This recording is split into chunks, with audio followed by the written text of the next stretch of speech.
Exclusivo. Estudo em Serrana, São Paulo, indica que, com 75% de vacinados, pandemia pode ser controlada. Dados da vacinação e da incidência da Covid na cidade foram analisados por cientistas. Esta semana, o Fantástico conseguiu os resultados da pesquisa. Veja com exclusividade. O Fantástico destaca uma notícia bastante animadora, que traz esperança, e ao mesmo tempo chama a atenção para a urgência de acelerar a vacinação no país. Nos últimos 4 meses, pesquisadores do Instituto Butantan mediram os efeitos da imunização em larga escala na cidade de Serrana, no interior de São Paulo. É como se fosse um ensaio do que poderia estar acontecendo no país inteiro, se não houvesse tanto atraso. A cidade, de 45 mil habitantes, foi escolhida para a vacinação em massa porque tinha um alto índice de contágio. A imunização seguiu critérios científicos. A cidade foi dividida em 25 áreas que formaram 4 grupos. Os grupos foram vacinados, um por vez, com uma semana de diferença.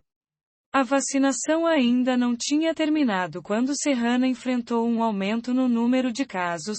O cenário mudou entre o fim de março e o começo de abril. Segundo os cientistas, o jogo começou a virar quando 2 dos 4 grupos ficaram imunizados com a segunda dose.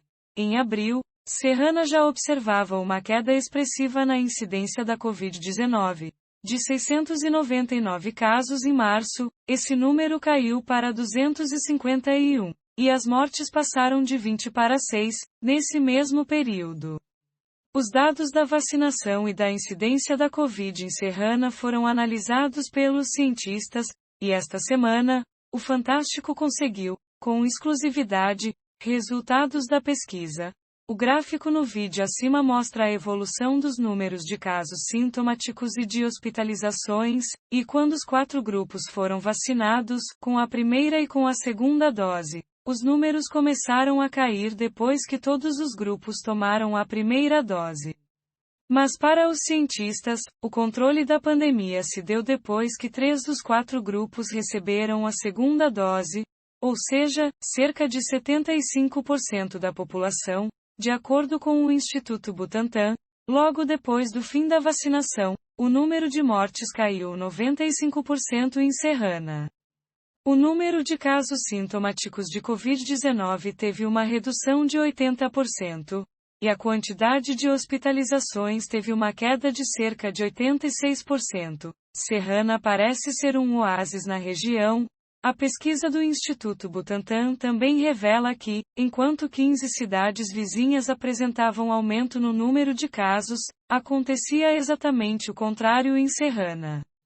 Quase toda a população adulta de Serrana, que tem 45 mil habitantes, recebeu 2 doses de Coronavac.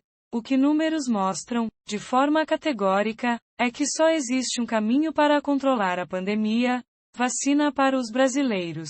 E sem demora. No vídeo acima, veja em primeira mão o resultado do estudo, na reportagem de Estevão Muniz. Ouça o podcast do Fantástico. Conheça o novo podcast para quem ama pets.